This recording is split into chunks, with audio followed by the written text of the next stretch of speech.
Coming to you live from downtown Detroit, this is Benzinga's PreMarket Prep with your host, Joel Elconin. This is a volatile puppy here, isn't it? And Dennis Dick. I'm bidding a penny. I will buy the stock for a penny. With everything you need to start your trading day.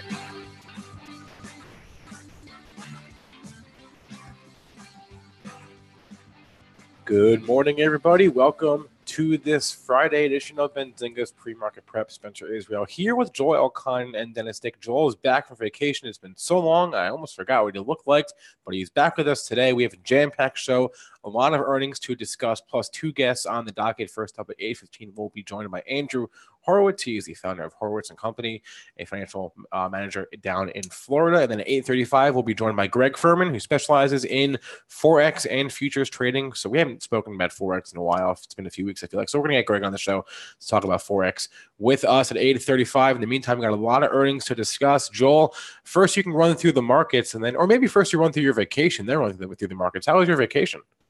Oh, fantastic. Up north, Harbor Springs, Michigan, Petoskey area. Let's see. Golfing, hiking, swimming, kayaking, a lot of good food, a lot of good fudge up there. I had a great time, but I got a quick funny story. I got home kind of late last night, did the unpacking. We finally crashed. And at 4:30 in the morning, the phone rings. And, always you're thinking, oh, my God, something bad. So Lisa picks up the phone, and it's Myers, Myers, where we get our groceries delivered. Well, Lisa did a list on the way home in the car, and instead of clicking 4 to 5 p.m. for the delivery, she clicked 4 to 5 a.m. So I had to get up at 4:30 in the morning, get our groceries delivered, put them in the refrigerator, and then went back to bed. So Myers, when they talk about 24-hour service, they're not joking around. But I'm glad to be back. And how you guys doing? Did you guys survive without me? We survived. We survived. Yeah? Dennis, how was Kenny? Did you have your finger on the mute? Oh, it was close a couple of times. Yeah? It was close, but I don't think he cussed. No, he didn't. I think we were okay. He was close a couple times. He came very close, like a minute into the show, and then from that. Actually, we had a cuss on the pre show in between interviews. Remember from our other guests? Oh, yeah. No, but things went well. Things went well. It's a good thing we weren't on for that. But no, things went well, Joel. We didn't burn down the place. All right. Well, I got some good news and some bad news for you. Good news, the S&Ps are still holding up over 2,800, but only me could find a triple top in the market. Tuesday, Wednesdays, and nice. Thursdays highs, all within about a 2.25 point range. 2.5 from 1575 to 18.25. That is your super extra major resistance. High close of the move, 28.16. We'll be keeping an eye on that. Moving on to crude oil market, we are down 4 cents here at 68.20. We lost a lot of altitude here, but we do have a double bottom to lean on in the lower 66 handle. You have gold inching its way towards 1,200 down. Well, let's call it flat at 12.24. Silver down 3 cents at 15.37. And Dennis, I am so upset at myself for not getting you long a lot of GBTC. How long did we talk about 6,800?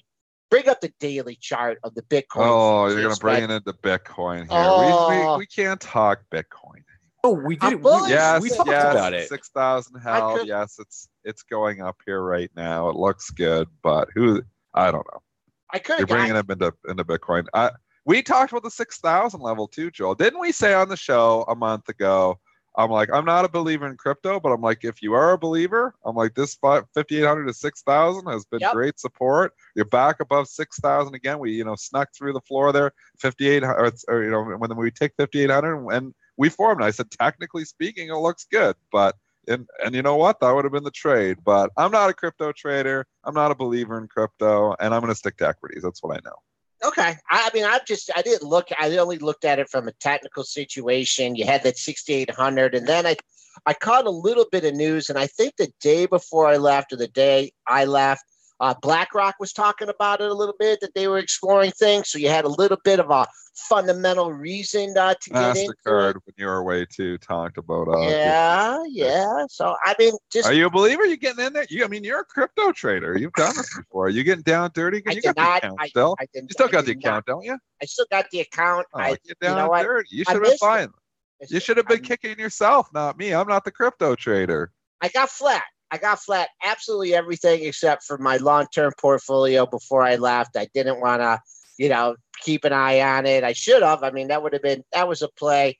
Obviously, the futures, and interesting about the futures, those are full margin, Dennis? You can't get a break on any of that. They're really trying to keep people out of it. How can you? I mean, you're going to margin up Bitcoin? I mean, the volatility's actually come in now. They'll probably start margining it soon because the volatility is so much less than it used to be. But I mean, it has thickened up, but when it was going around and moving around $3,000 a day, hard to margin that. Okay. All right. Well, let's get into the earnings parade here. I guess so just far. Just talk S&Ps overall here, because here we were this morning. We're trading flat, and then Trump comes out talking tariffs and the 500 bill again, and all of a sudden, kaplooey. The market tanks. And if you look at the S&P futures pre-market chart, Spencer can bring that up right now. You could see right around, I don't know what it was, 6 o'clock, Joel? 6:30? They started talking, the S&Ps roll out of bed. Yeah, exactly. You made the low on the 6:30 bracket between 6:15 and 6:30 at 27.93.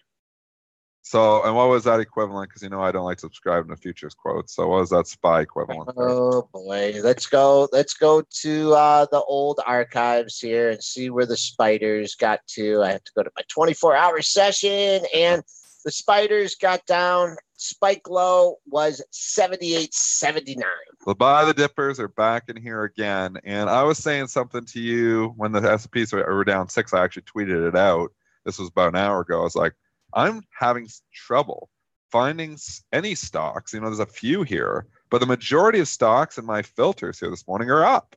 So I'm like, we're down 6 handles or 5.5 handles in the S&Ps. I'm like, I don't see what is down. So if you look in there, it just mean across the board, the earnings, which we'll get to in a second, and Microsoft, Honeywell, GE, all trading higher here. You got Disney trading higher. It's from yesterday still. You've got a lot of your defensive names are trading higher here too. I mean, I even see steel trading higher. I mean, there's so many different sectors. Amazon's trading up $10. Your tax are all up. QQQ is up significantly here this morning, trading up 0.25% compared to the S&Ps, probably because of Microsoft. I mean, I'm struggling to find stocks that are down. So, people who are coming and selling S&Ps and they're down 6, I'm like, you got to look at the stocks a little bit too, because it doesn't make any sense. And that's why I actually was buying SPY when I was tweeting that out just, about 30 minutes ago, because I don't see the stocks that are down. I was picking SPY up at 279.40. It's 279.70 now. I still don't see stocks that are down. I think we're going flat. I think the S&Ps are coming all the way back. Yeah, battling at mid-range on the session at 28.02. Dennis talking about flat here. He's talking about the close from yesterday. That would come in at 05.25. So we'll see. Yeah, we'll see what happens at that close. Got to get green and stay green here on this Friday. It looks like from the overall, I did not get a chance to do my levels. Really not much of a range this week. We started the week 27, 89, 75. So we've only had about a 30-point range this week, which is pretty rare. So consolidating near the highs of the move here, taking out that 27.18 or 28.17, and we're gone. Major support down at Tuesday's low at 27.89.75. Let's jump over to the earnings parade. The big one from last night is Mr. Softy. It was wild. It was up a little bit. Then it tanked down to like 102. Then it came back to flat and kind of hung out for a long time until the conference call started. Said some bullish stuff on the conference call, and that's when we blasted off from 105 up to 108. And we've been hanging up there ever since. So Microsoft with a nice gain here this morning, up $3.50. The buy the dippers rewarded here once again. If you were buying the dip right after the earnings on Microsoft, that BTFD, you can't beat that strategy, Joel. I'll give the numbers. Q4 EPS $1.13 versus $1.08 estimate, so a 5-cent beat there. Sales $30.1 billion versus $29.22 billion. Reason for the uptick during the call is that's when they gave their Q1 guidance. They see cloud revenue as being high, a record high for Q1. They gave also very good guidance for their personal computing segment and the productivity and business processes sales segment. So they gave really good guidance for all their segments on the call, and that'll do it. And the stock is at all-time highs here once again. I mean, this stock, don't call it a comeback, but, we are finally, just a little while ago, we obviously got back to where we were in the year 2000. What was the high in 2000 on this? Wasn't it like $80? Let me go to the monthly chart. Maybe it wasn't. Maybe it was 60. Yeah, it was. Well, I know I've looked at this 53.97 in December of. Okay, so we're seeing. So it's we went up there for over a year and a half. So 17 years, you got your money back, but now you're making money in the last year and a half because we went significantly up since then. I mean, the gaming is helping them. They got a lot of things, working for them right now. Microsoft. I don't know if I'm a buyer up here at 107 here now. It's been such an incredible run. We were $20 here back in 2013. It was paying catch up. It probably shouldn't have been down at $20 or $25. Where it was in 2013, but now you're at 107. I mean, the trend is your friend. I mean, if I was so, I guess I can't ride it, but I can't get you. I know you're going to say no right away. I think the high of the day is in at 109.30. Well, you got a big number up there at 110, but yeah, I don't know if I'd go as far to say that. I'm not going to pick the other side of it though, because it's obviously you get to those big numbers there. Yeah.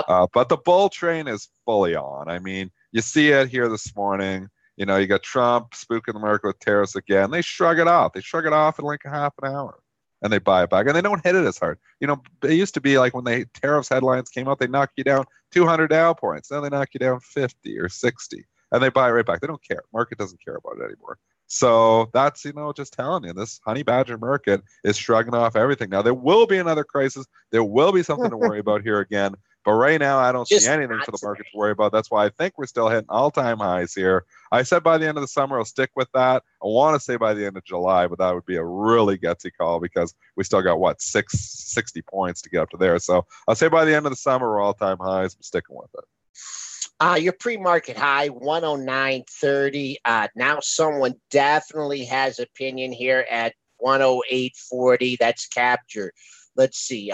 Your last... since 6:30 this morning, someone is saying I will sell all the stock I can at 108.50 to 108.40. So that's your resistance ahead of the pre-market high. Coming back on the downside, and this is minor support, 107.50. That was the low of your last bracket. Fill the gap from yesterday. You got a long ways to go down to 105.31. Let's go to your disaster stock of the day. That is Skechers. Is the Reverend still short Skechers? I think he's covered. Did he cover? Yeah. Yep. Anyways, he must be happy this morning if he didn't. This thing is down 26%. SKX. The Reverend's hot. Anyways, this is a big down move here. So what did they say? Did they say they're not selling any more shoes, Spencer? What did they say? Well, they gave bad guidance. So the EPS was not great. 29 cents versus a 41 cent estimate. Okay, yeah. Sales in line 1.13 versus sales in line $1.135 billion. In line with the estimate there. Q3 EPS guidance was a miss. The range they gave 50 to 55 cents. Estimate was 68 cents. Sales guidance they gave 1.2 to 1.22 billion versus $1.26 billion estimate. So they gave downbeat EPS and sales guidance for Q3. So they missed big time on the EPS and they lower guidance big time here as well. And that's why the stock is down 26% here. I don't know. Buy the dip works on everything. I'm not sure about the shoe stores, though. So this may be not the stock that I come in. But you know what? If you just like BTFD, there's some levels here, Joel. I mean, you look at 2017, you bought them 22.39 back in February. Back in April, you got down to 22.64. In October, you got down to 23.90. I don't know, 22, $23. You got some levels there. If I was short the thing, I'd be bringing it in probably right now. If I'm looking along, I think, maybe a test of the 22 or 23 handle there, but I can't, buy the dip, work on a lot of things. This is one of those interesting pre-market charts where the bulls and the bears are squaring off. But someone's definitely trying to bring in a short here. Your initial spike was the 24.17. What's it bid, Dennis? Like 24.35? Oh, it's active. So you can get out of this within a nickel. 24.40 to 24.48 right now here. So it's very active. 556,000 shares already traded this morning. And it traded millions of shares after hours last night. So you can get out of this easy. This thing's liquid. This is very, very liquid. Okay, I guess that one pair of shoes I bought in the last quarter did not help the earnings at all. Didn't you? I'm sorry? You bought the cheap ones, didn't you, off the discount rack? I think they're all cheap there. I don't know. What do you think? They don't sell expensive shoes. I mean, I know you buy Crocs and stuff. I skipped Skechers. I don't know. It was like 60. I got a pair of Skechers, and they're pretty good. I don't mind my Skechers. I wouldn't be short at 24 here with your money. It looks like someone's bringing it in. 23.90. Well, one thing to consider, just and then take on the tangent, is that we have seen, where the week sometimes when they're out of favor, they stay out of favor. When they're in favor, they stay in favor here. This stock was actually in favor going to the report. So obviously nobody got the memo on this one. I don't want to be short either because I think going down 9 points is like that on a whoosh rally. But I don't know if I'm coming here buying either. It's not the kind, like Microsoft, they want to own that stock. There's certain stocks this market wants to own. Skechers, it's kind of sketchy. Okay. All right, guys, I'm going to bring on our next guest right now. Actually, I'm going to bring him on the fly. Let's see how this goes. I'm going to call him on Skype. This is Andrew Horowitz. Horowitz and Company is his firm. He's down in Florida. He was up in New York with us for the FinTech Awards in May. He hung out with Joel a lot. I don't know how he survived. Well, he hung out with me too, so I shouldn't be mean though. That was mean. Andrew, are you there? Hey, what's happening? Good morning, guys. Hey, morning, Andrew. You're live on PreMarket Prep. How's it going? Great. Thanks for having me. Appreciate it. Well, that sounds like a radio mic. This is like, that sounds excellent. Excellent. Thank you. Andrew Horowitz here talking with Benzinga, PreMarket Prep. We love it. Yeah, he's got the studio down there. Andrew, so it's been a while since we spoke. What's been sort of on your radar these past few weeks? Well, one of the things that I think I sent you a chart on this too. One of the things that I've been really considering, scratching my head about and wondering, hey, is this something that we need to be looking at, is the whole idea of this pull forward economic phenomena.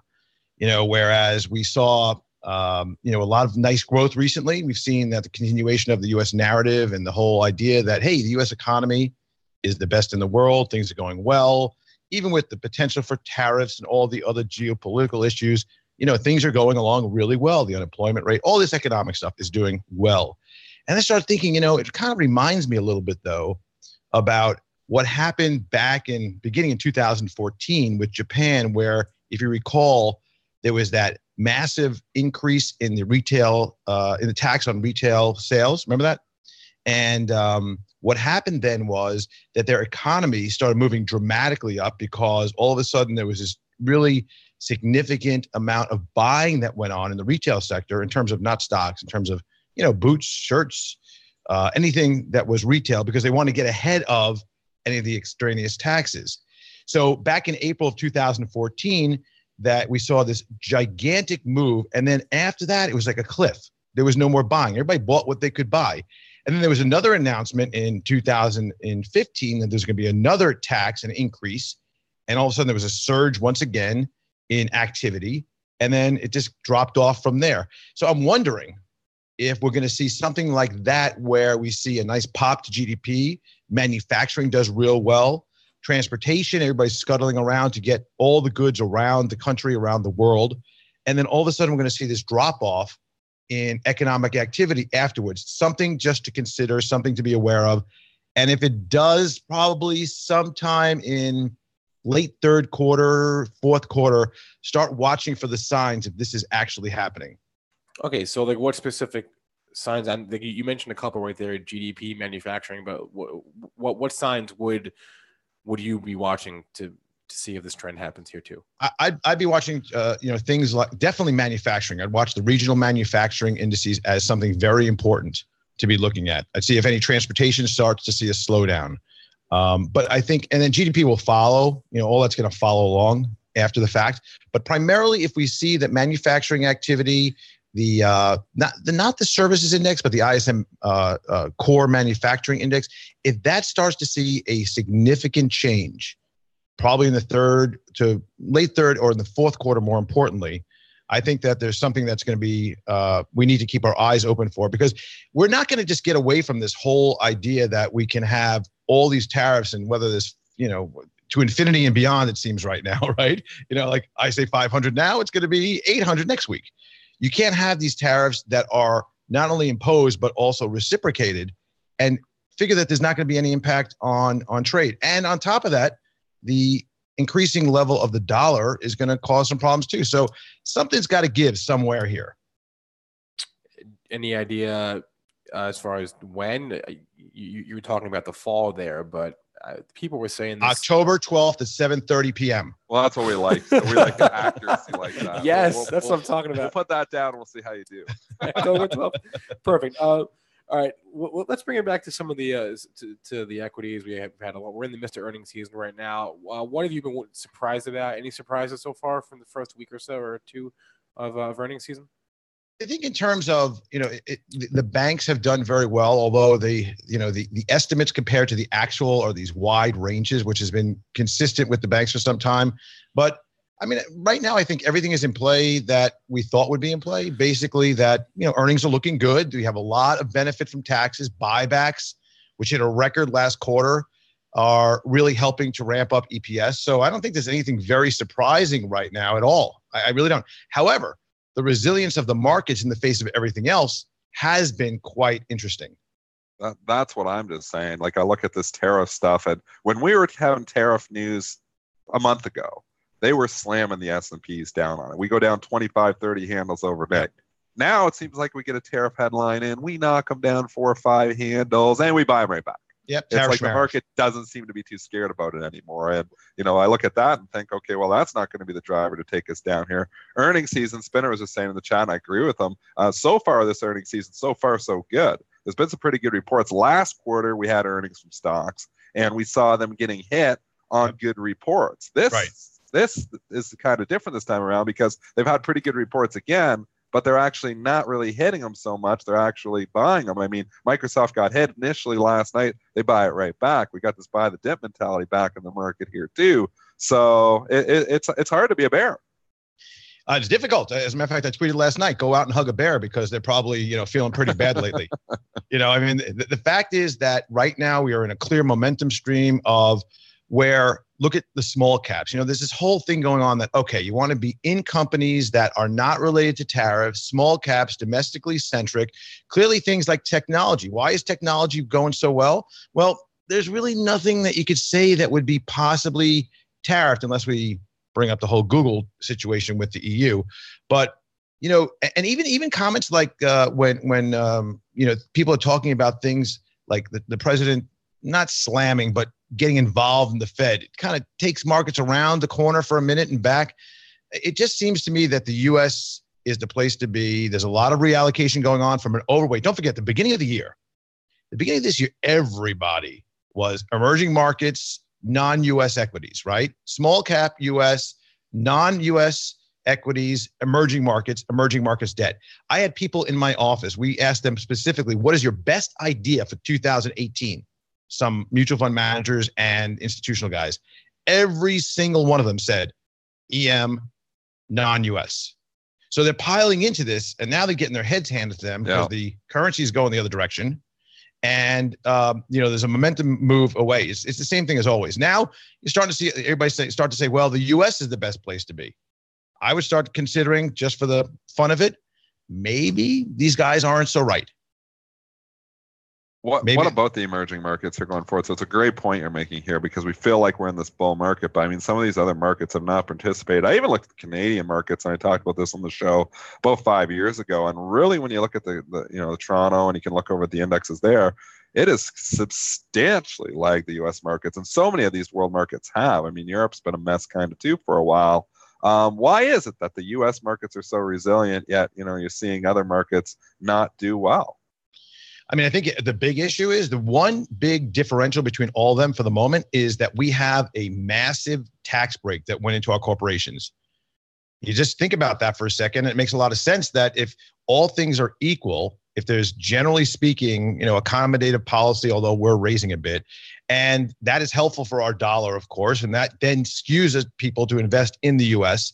versus EM and other non-U.S. But the taxes were a clear, I think, differentiator in terms of, well, what companies could do better? Well, we have a much better tax base. That doesn't mean we're going to attract more companies here or not. That doesn't mean any of that. It just means that our companies have an advantage from the profitability standpoint. And well, if this tax is that and that tax is that, and you got the dollar rising over here, and I got my choice, let's kind of plow it into the U.S.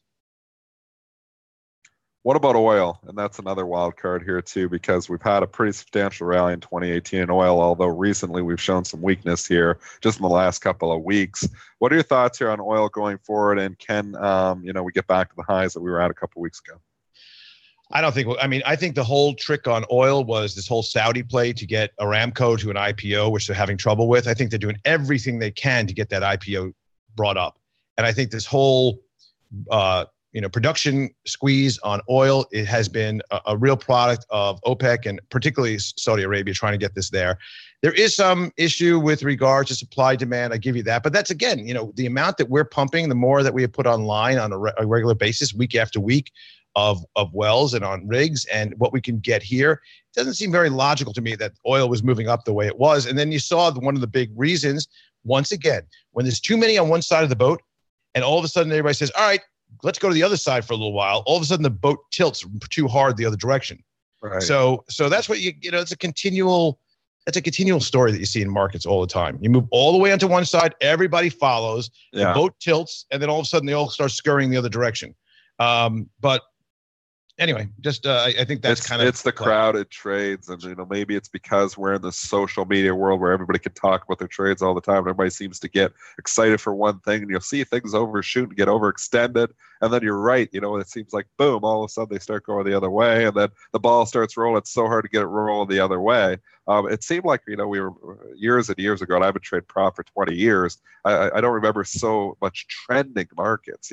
Certain sectors that just are relentlessly higher, and certain things that are relentlessly lower. I mean, even looking at the Facebook, Amazon, Netflix, Google. I mean, I never anticipated like a Netflix stock, if you're looking at it just from 5 years ago, that would go from $20 to $400. I mean, some of these moves just what do you think is the real driver behind this? Because it's not, valuation where people are coming here and saying, okay, well, it makes sense that Netflix is worth more than Disney.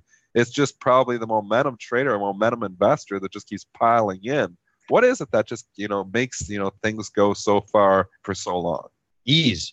I think it's much easier. Back when, even 5 years ago, if you wanted to invest in something, you had to go through a process of either calling a broker, signing on somewhere, figuring out how to trade. Now, all you do is you whip out your phone, and as easy as it is to text message somebody, it's just you go right on your Robinhood app, push the button, and you buy 10 shares, 100 shares, 50 shares, whatever it is of something. So now all of a sudden you're in and it's a game. Now it's a game, right? Now it's kind of like a first-person shooter game, which is very easy and a lot of fun, and that's what people are looking at this as. It's not real money, and they just simply, I think they simply are looking at this as a very easy process. On top of that, it gets even easier when you have ETFs, when you have the top 5 or 8 stocks in the NASDAQ that take up such a disproportional share of the top. Every time somebody invests in this ETF or that ETF or this ETF or this index, it moves everything. It moves the needle. And then on top of that, you have a lot of sellouts. You have a lot of analysts. They talk out of their ass, let's be honest. These guys, they come up with more excuses and more theories and more changes. If you ever watched the Jerry Lewis movie, it was a don't raise the bridge, lower the water. If in fact the argument doesn't meet what they have to say, the valuation, they just change the methodology. That's all. So they just, just like they did in 2000. Remember that? It doesn't matter about earnings. It matters about eyeballs. Or recently, the 2s and 10s don't matter all of a sudden. All of a sudden, the 2s and 10s don't matter, right? Well, now we're going to start looking at the 90-day and the 10-year, or the 5-year and the 10-year. Just make sure that people are taking off their feet. We're in a very gullible society. Let's be honest. Real quick, Andrew, we're talking a lot of macro here.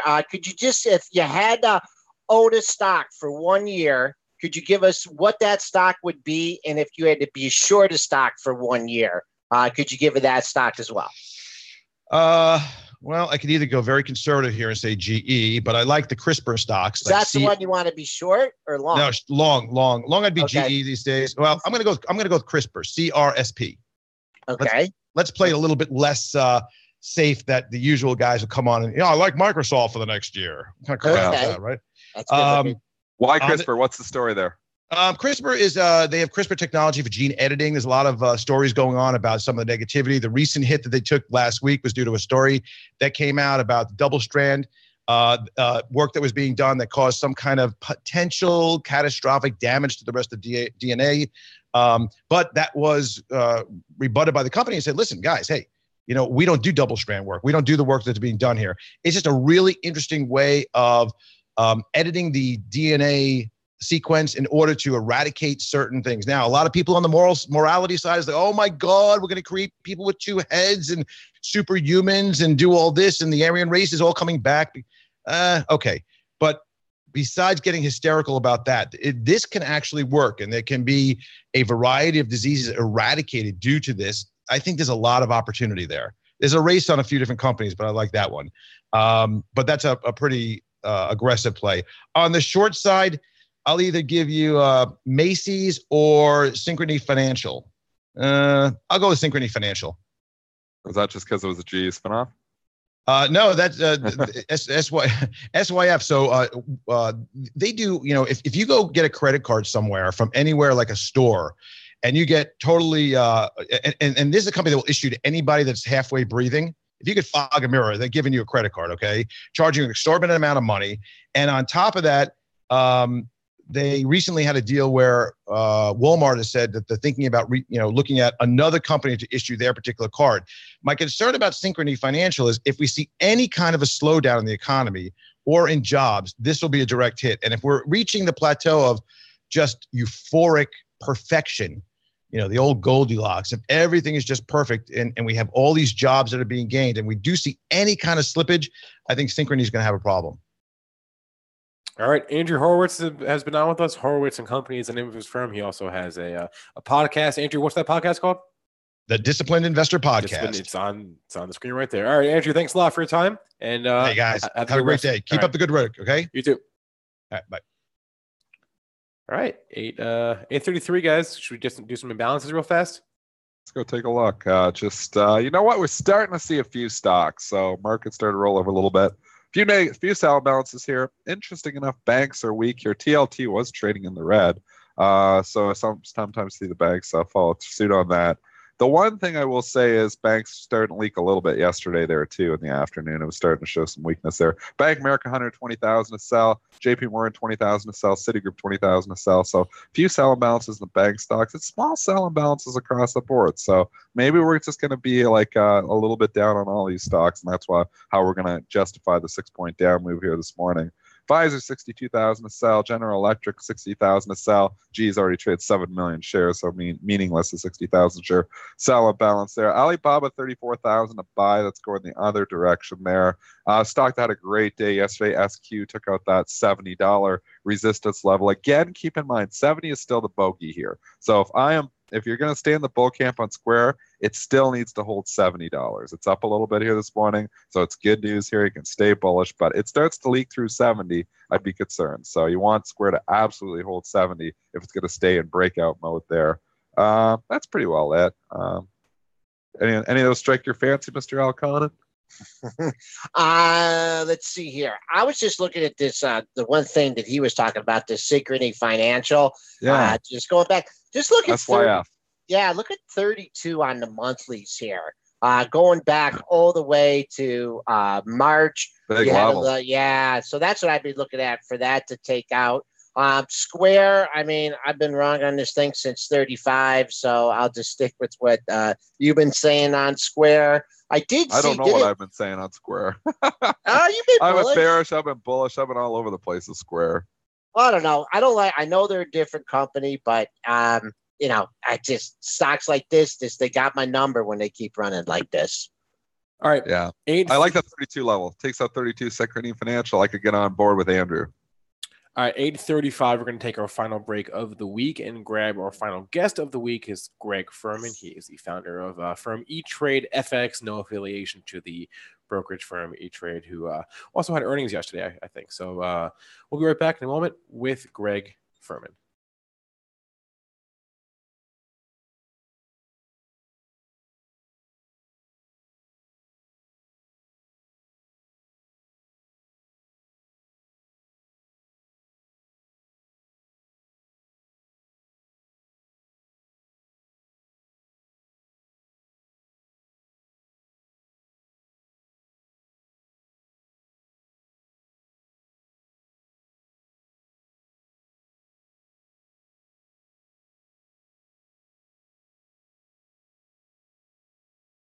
All right, and as promised, here we are now with Greg Firman from E-Trade FX. Greg, how's it going today?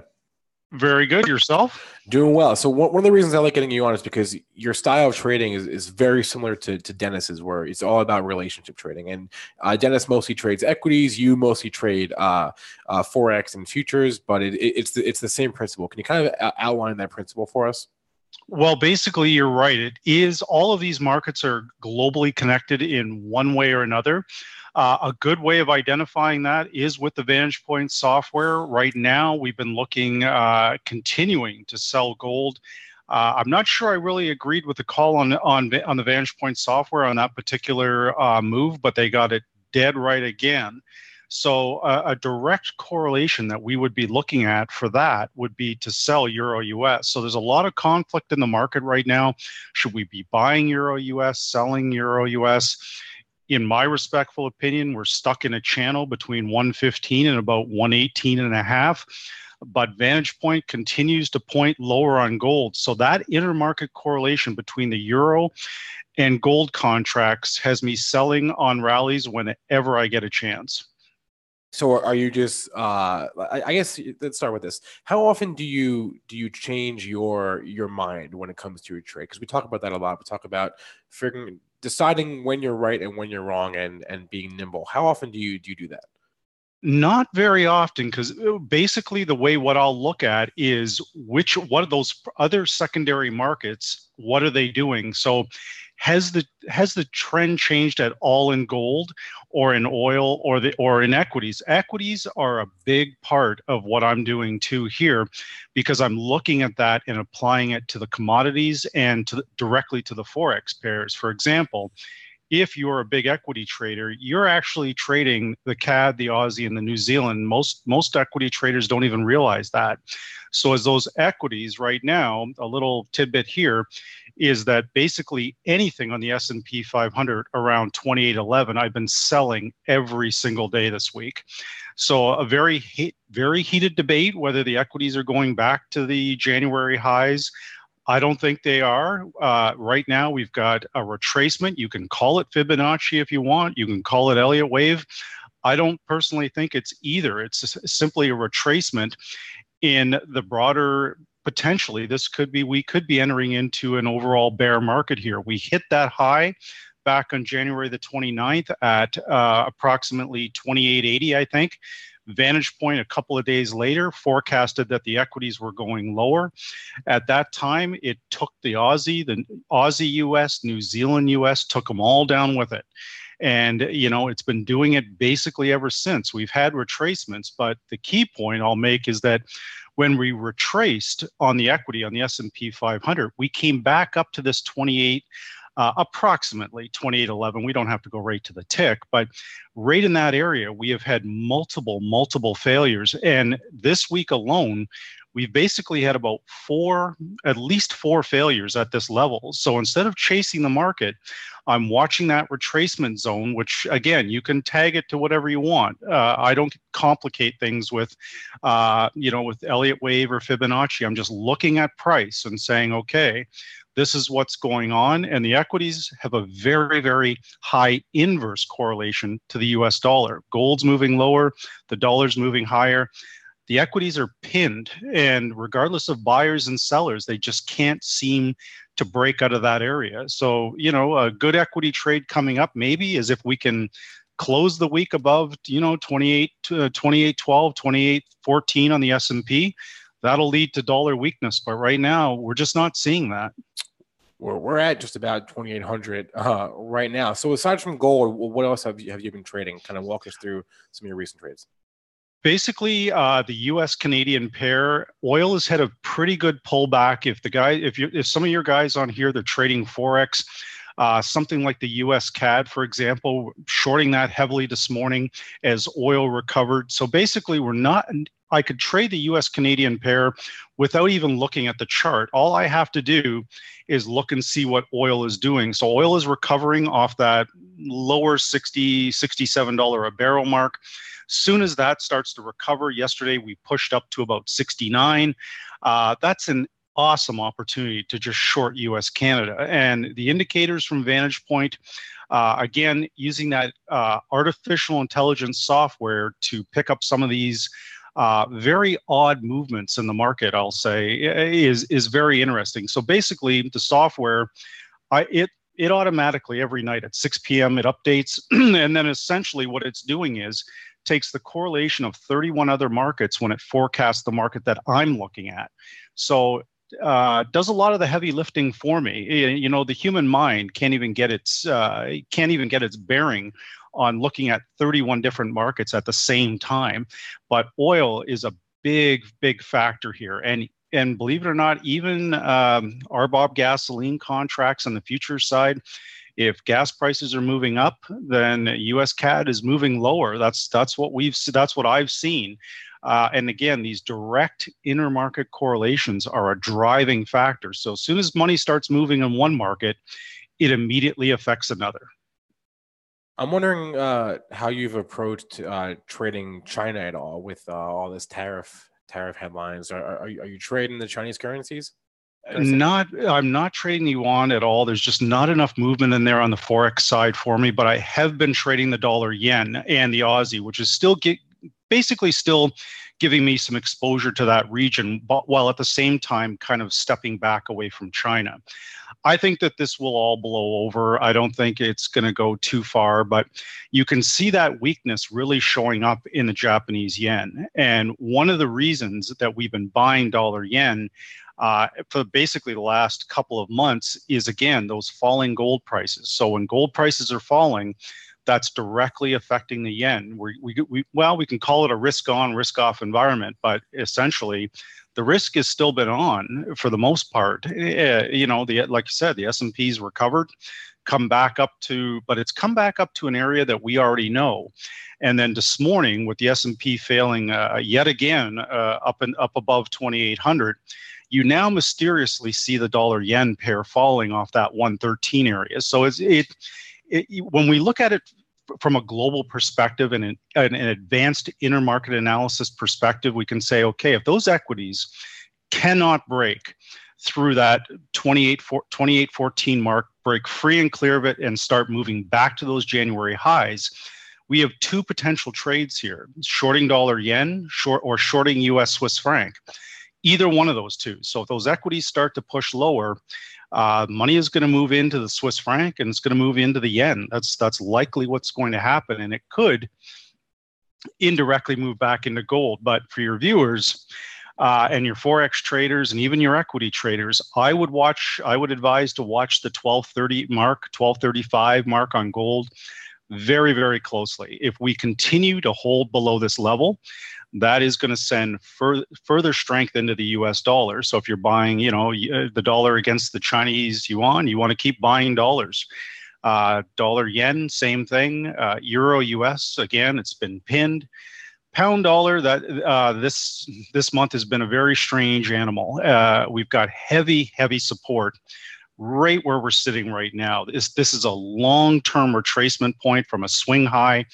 And again, we're starting to bounce off of this 130.30 on the pound, down around the pound. But a lot of your viewers, I'm not sure, maybe they're not aware of this. Everybody talks about oil and the correlation to the Canadian dollar. There's also a very high correlation to the British pound.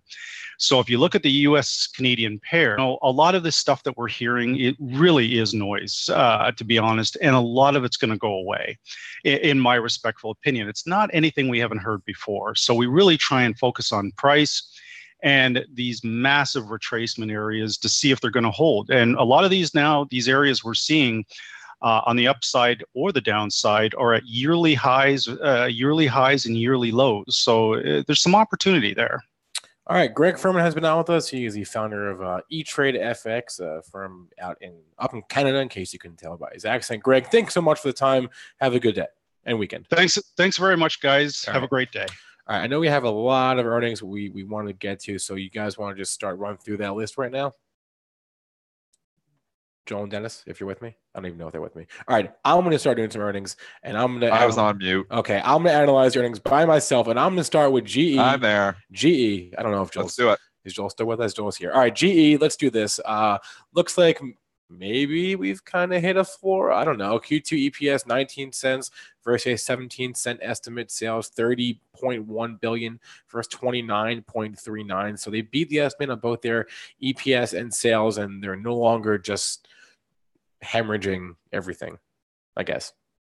Yeah, so stock is getting a little weaker here now. It was trading up most of the pre-market actually on the news. It actually got up over 14, as you can see, but continuing to leak. I mean, there's just overhead supply in GE. It seems like forever. So as it pops, people just are willing to sell it.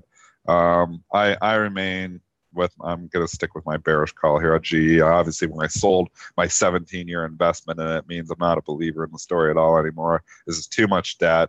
Too many issues. Maybe they can turn around and make me a believer again, and I'll rebuy it at that point. But as of right now, guilty until proven innocent for me with GE.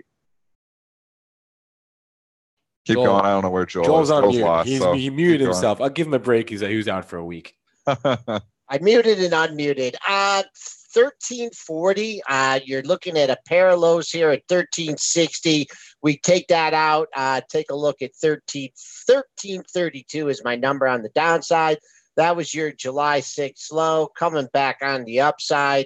Man, couldn't even 14. You got now 4 highs just under 14 from your last 4 sessions. So that's going to be your resistance.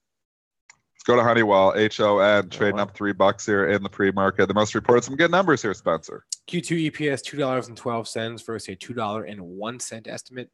Excuse me, sales 10.9 versus $10.8 billion. So beats on both the Q2 numbers. They're also raising their guidance for the fiscal year. Fiscal year EPS was raised by 20 cents on the low end of the range from $7.85 to $8.05. Sales for the fiscal year also raised this one by about $500 million. Stock up $3.50, so it is a pop-up on Honeywell here. If you look, there is so much overhead supply just above 152. Joel's going to like this setup there. Oh, yeah. Look at that June level. What's going on at 152.50? I got to go look at the book. Joel will tell you about this level. That's a crazy level. You read my mind. I'm telling you, you are absolutely brilliant. I am so glad that I taught you. I mean, unbelievable. Listen to this. This is going back. These are consecutive highs. 152.41, 52.39, 52.44, 52.49, 52.50, and 52.49. And then before that, you had 52.46 in May. What's that tell you, guys? So let's come on, Chad. What does that tell you? You know, you could say, oh, well, this is technical resistance. You know, you can do this technically. But what does that really tell you? When you see that many highs in the exact same area, chat or Twitter, we're going to leave this out there for a minute there. What does that tell you? We'll come back to it. But if you've been listening to our show for a long time, it's going to tell you. Or and if you have been listening to our show and you don't know the answer, well, it's not that easy. What does that actually tell you? Forget about technicals for a second. You know, we're looking at technicals on a chart. But what is the reason that there is so many highs? Yeah, it's technical resistance, Fuzzy. But what is the reason for that resistance? When you see 4, 5, 6 highs within a nickel of each other, what is that telling you? From an institutional, I'll give you more hits. From an institutional perspective, what is that? Oh, you can't give a hint like that.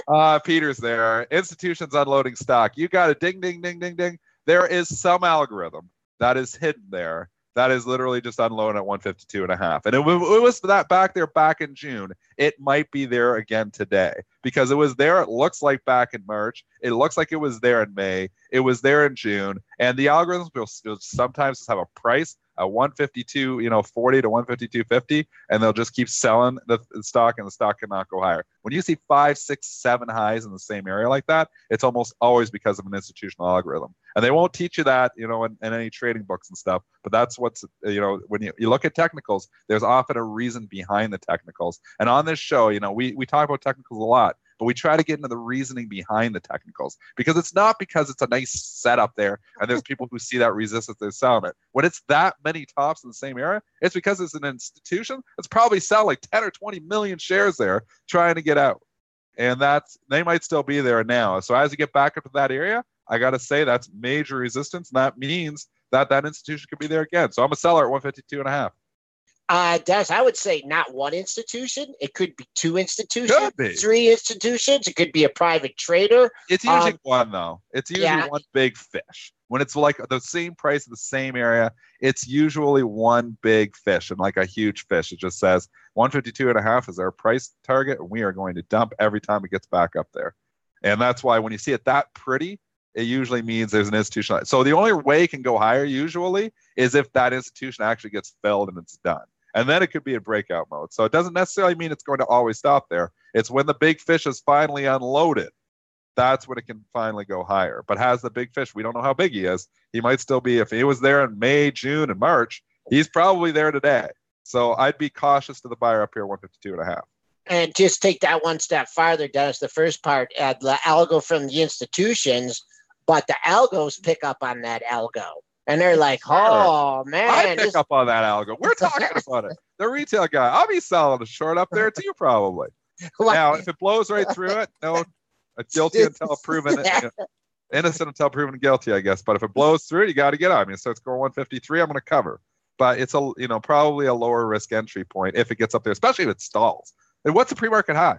That tells something too. Oh man, Dennis, do you need to ask what the is it 152.5? It's 152.77. Right there. And then that guy said, whack, whack. That guy says, whack, whack, whack, whack. Get right. Hey, get that going to the pre-market. That algorithm and takes it back down. I know. Oh, that was institutional money moves stocks. Institutional money also stops stocks from moving. You can write that down. And in this case, it stops the stock from going higher on this Honeywell 152.5. Real quick question here on the IWM chart. I mean, man, oh man, it just looks like it's just trying to bust through that 170 level. Big level too. Yeah, 170.20. You failed there a couple days ago at 69.33. I would say, sooner we get through 169.70, 169.33 and 170, the better. And if not, it just looks like it's kind of hanging on here for dear life. And Dennis, those spoofs turned around on you. Yeah, and I want to go and say that too. So it's the imbalances all went to the sell side. So there was a driver, and I think did I mention that when we were talking about imbalances, we briefly did mention that. So it is going down. So I actually did liquidate the rest of my SPY there just because I was like, oh, now you have a catalyst. It could be a bunch of stocks that could bring us down here. So we are seeing some stocks get weaker. So, it's one thing to say the market's going to go flat when the stocks are all trading higher, but they're starting to roll over. So always one of two things have to happen. When you see the stocks all trading higher pre-market, it means the S&P's got to come up or the stocks got to start moving down. We are starting to see stocks move down here. Even if you look at the NASDAQ here, it's almost in the red. So what happened was it corrected itself by actually a lot of the stocks that were trading higher are now not trading nearly as high. Let's take a look at Tailored Brands here. I'm not sure. Somebody asked about it in the pre-market chat here. I mean, it's trying. I mean, it's flat. I mean, the chart is just not that pretty. It's starting to come off that major low at 21.61. I'm keeping an eye on 23.75. That was your high back on July 12th. But, man, it's just, it made a new low for the year. No, not a new low for the year, but major support at 21.61. I mean, just not a good looking chart here. I'm not sure. Not when considering what the other retailers have done. I mean, you look at charts and not that they're the same, but retail stocks to a certain extent, they often do move together. I mean, Macy's and Kohl's and JWM, they've all been on a little comeback trail here. And here's a stock that's just been a dog. So definitely not one of the leaders. It's one of the laggards. I don't like to own the laggards. Okay. All right. 5 minutes here. 5 minutes. Over from Spencer, who was leading us there for a bet. Okay. It started with Honeywell, and then it just went haywire from there. Well, Dennis, how many tangents did you go on? We went on. Did you go on a whole tangent? Like start Monday? Want to go on another tangent? Spinner reminding us it is option expiration. Oh my gosh, here today as well.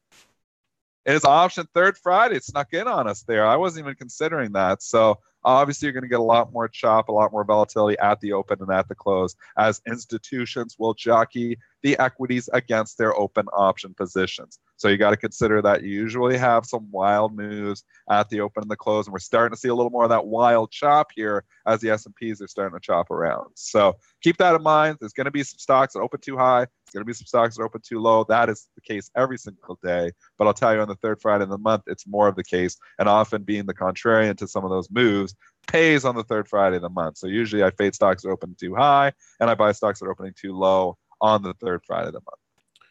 All right. With no news.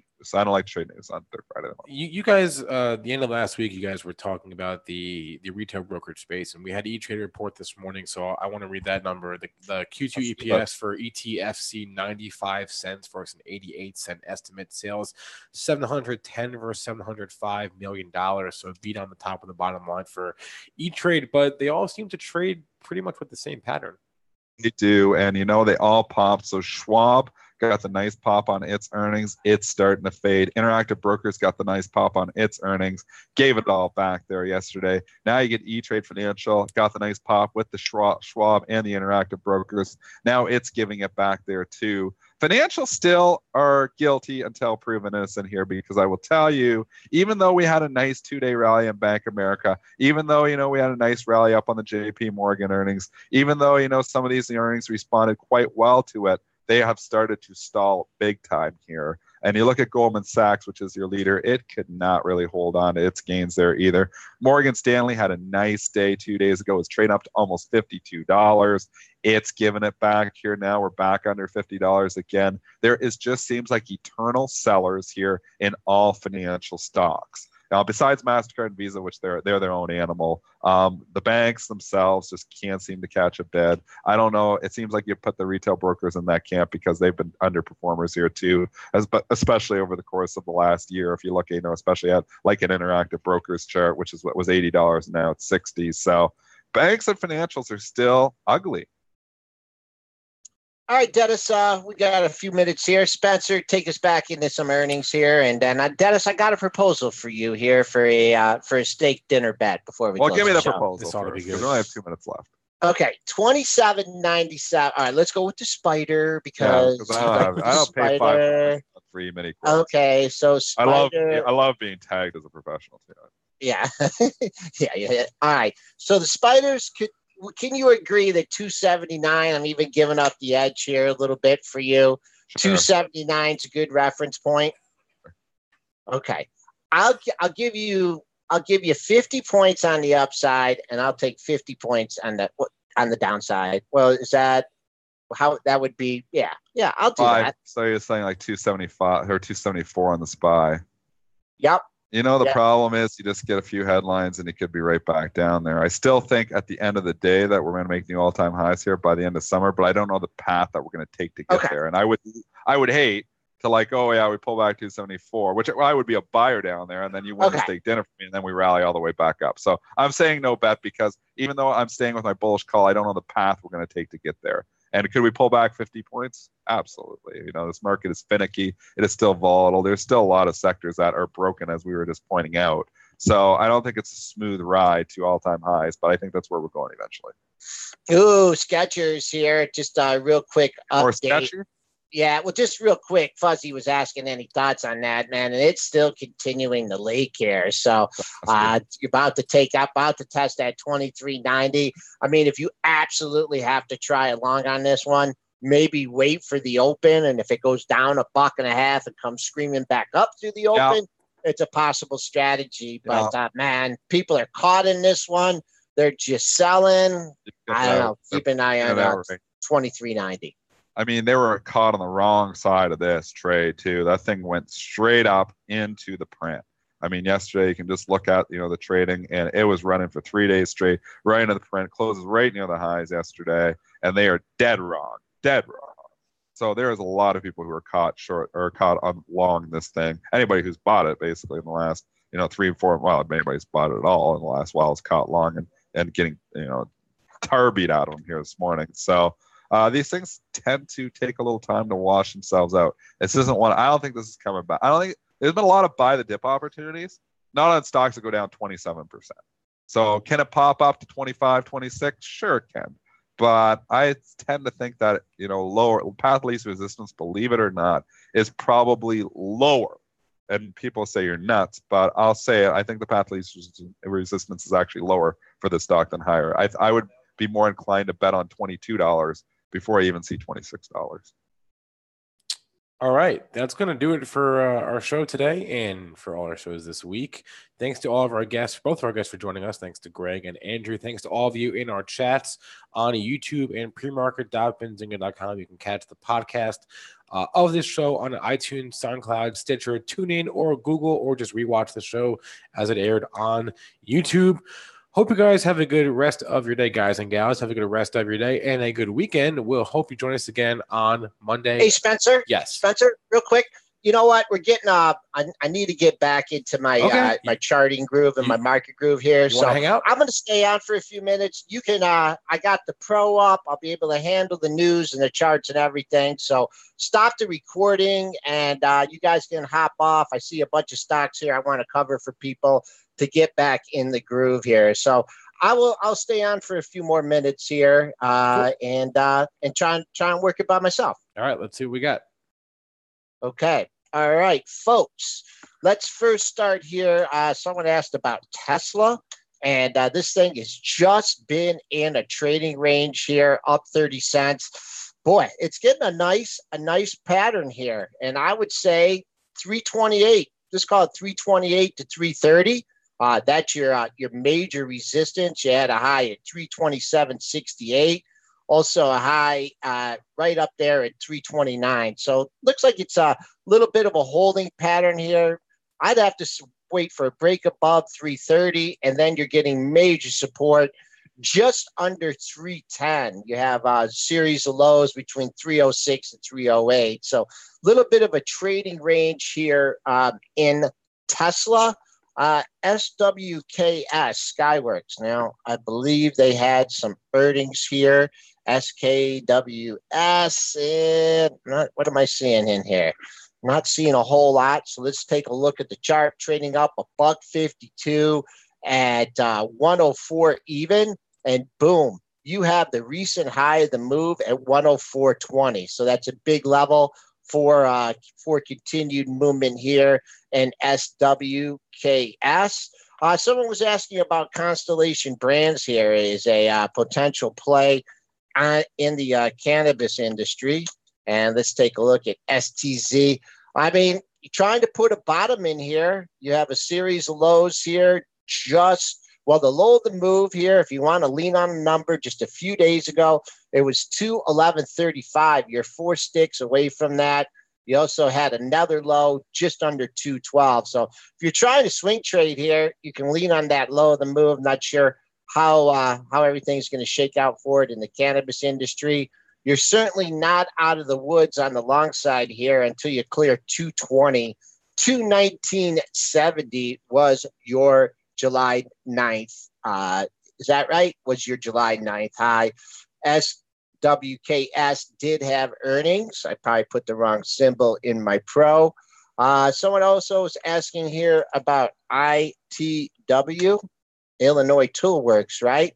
That's trading up $1.65 at 147.11. That looks like it's getting to an area with not a whole lot of resistance. Let's see. Not much here as far as resistance. I see your pre-market high is 147.11. That was only an odd lot trading there. Just take a look. It was a strong day yesterday, so we continue through yesterday's high at 145.87. Really not much resistance until you get to your June 18th high of 147.86. Stargazer. Very interesting question here. An update on STX and Western Digital. First, I'll go to the STX, which is Seagate Tech. It's starting to weaken here a little bit, down 27 cents, 56.82. That was our July 11th low. And I didn't tell Dennis this, but I sold my Western Digital. I've had a nice profit in for a long time. I've been looking at the monthly charts here. I've been telling myself I'd get out if it can't hold 80. The monthly chart here is it just looks like it's hanging on a cliff. 76.06 and made a new low for several months here. So I missed my run out to 100. I'm tired of looking at it. So I am totally flat, the Western Digital. And just look at the monthly chart on this one, folks. 76.06 was a monthly low. 76.40 was a monthly low. 75.96 was a monthly low. So it's also one of those stocks too, one of these tech stocks. Just, one day you wake up and it's down $25. So I'm flat. I'm totally flat here. The Western Digital, not sure where to put my money to work. For DC here, thoughts on BECN. We'll take a look at this one. BECN is trading up $1.06 here. Really small trades here. Very small odd lots here. Maybe someone trying to paint the tape here to get it higher. Got an upgrade. Beacon Roofing and Supply to overweight from Stevens and Company. Very, very important level here. Going to the dailies, 42.75. That's kept a double top from July 2nd and July 3rd. So that is the area. Yesterday's high was kind of in that area, but through 42.70 here, really some room on the upside in, Beacon Roofing Supply. I don't think we've ever talked about that one on the show. Let's see here. Matt and Beyond is coming up with a stock that's maybe beyond me. PNFP. Take a look at that. Trading flat here. It's trying. Closed at 62.25. I don't know. This one's kind of a funky chart. 62.80 was yesterday's high. I see another high at 63.25. So has been in a downtrend as of late. Clear 63. Maybe you can get out there and find a 50% retracement when it made its all-time high around at 71.85, came down to $60. 12-point move, 6, half of that. 66 would be a 50% retracement if, in fact, you can clear that $63 level. Let's see what else we missed here in the chats. Boom, going up. What else did we miss from earnings? Oh, someone asked about Schlumberger, SLB here. Trading up 18 cents. Keep an eye on 67.50. 3 of your last 4 highs, 67.45, 67.52, 67.55. The thing about SLB here is look how close it is to the lows of the move here since it was nearly $100 stock. 61.02. Here you're trading at $67, and this is supposed to be an oil company. So if this hasn't rallied this much with oil, just not interested in it here. But 67.50, if you're looking at it for a trade, not interested in it long-term at all. Let me, guys, I'll do a couple more minutes here. So if you have any other stocks you want me to cover, you already did the Skechers.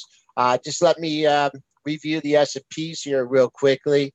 Your pre-market high is 28.10.50. That's 12 points away. 27.93 is your pre-market low. And one thing I like to talk about, is getting continuation moves through the pre-market high or pre-market low.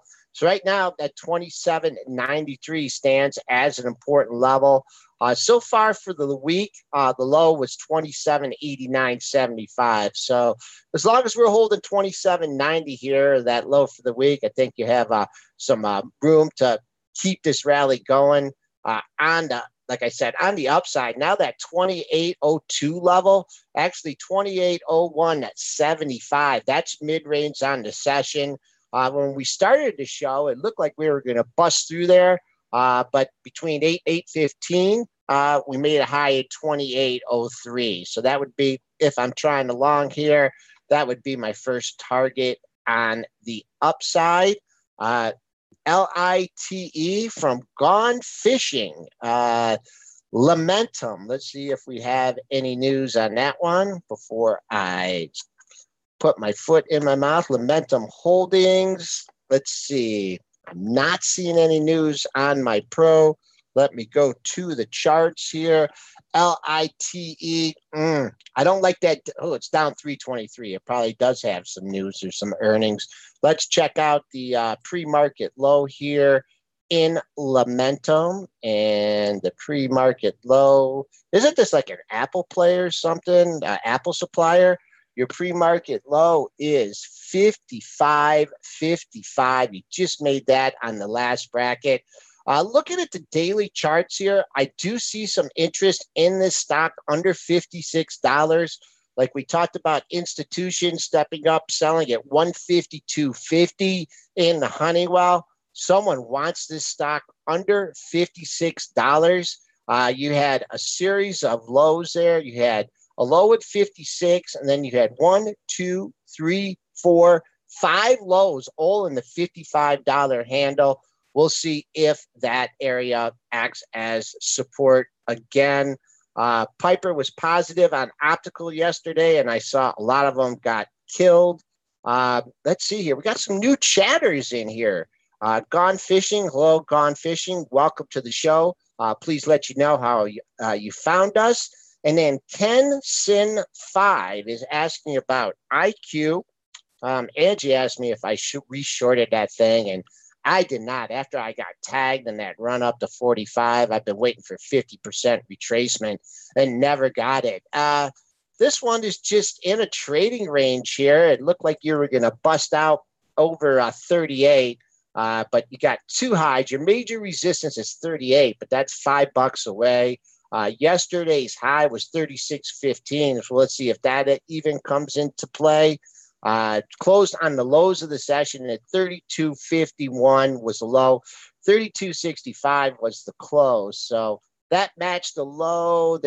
No matching low here. Got to hold 32.50, or I'm looking for 31.83, and then 30.01. The low of the move was down at 28.94. And just in general, about these stocks, folks, when they had this kind of run that they did, and I know Spinner and Dennis, and I know a couple other guys here, got it on the easy move that you had here from $22 up to the all-time high.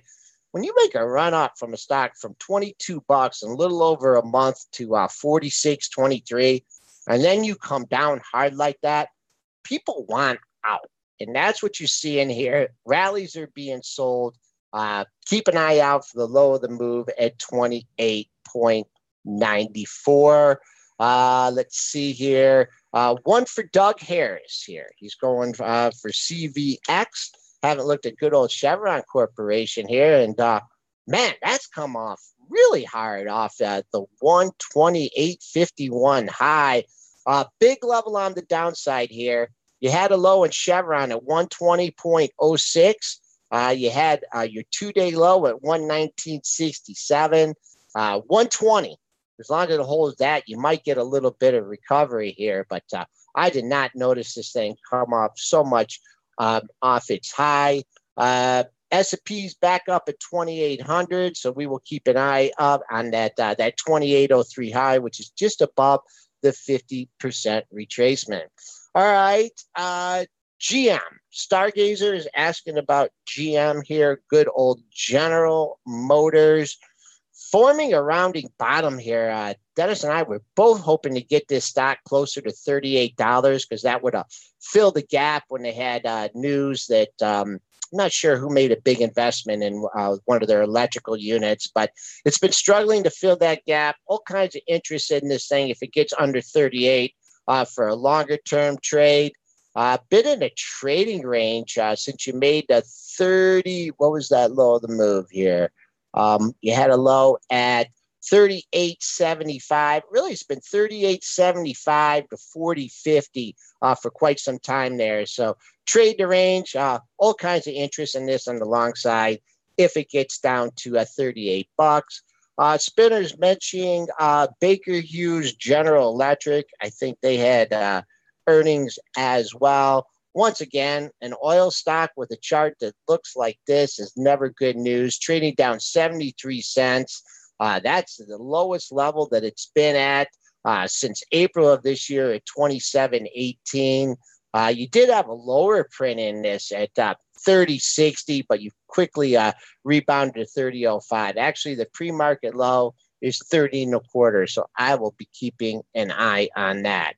All right, guys, I got all the charting I'm going to do for today out there. I hope everyone had a great week. Glad to be back and have a great trading day.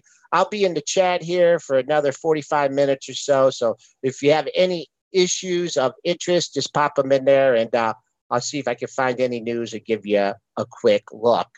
Thanks for sticking on for the extra time, and we'll be with you guys on Monday morning.